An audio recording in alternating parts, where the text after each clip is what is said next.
ஓட்டி செஞ்சோன்னா 9:30 மணி 9:45 ஆகிடும் வீட்டுக்கு வரோம். இல்லைன்னா நார்மல் வேலையாக இருந்தாக்கா 6 மணி 6:30 மணி ஆகிடும் வீட்டுக்கு வரோம்.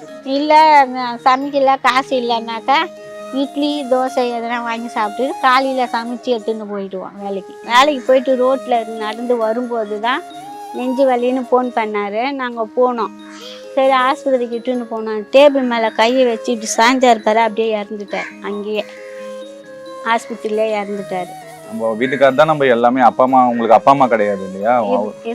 இருக்கிறாங்க. நான் என்னை எங்கேயும் அமிச்சது கிடையாது. எங்கள் வீட்டுக்காரர் எனக்கு அம்மா அப்பா நினைப்பே வராத அளவுக்கு தான் அவர் பார்த்துருந்தாரு. இறந்தபோது ரொம்ப கஷ்டமா இருந்தது. யாருமே அப்போ இல்லை, பொது ஜனம் தான் வச்சு எடுத்தோம். யார் ஹெல்ப் பண்ணா உங்களுக்கு? அப்போ சுனாமி கோட்டை சண்டை இருந்தோம். நாங்கள் எங்கள் பையன் வீட்டில் இருந்தோம். அப்போ இறந்துட்டாரு. அப்போதான் அங்கே இருக்கிற ஜனங்கள்லாம் சேர்ந்து எடுத்தாங்க. கோயிலுக்கு போகிறதுக்கு எதுக்கு காட்டுக்குள்ளே போகிறானுங்க? இந்த 7-8 குடும்பம் மட்டும்தான் வாழ்ந்தாலும் செத்தாலும் சரின்னு மலையில கிடையா கிடக்கானு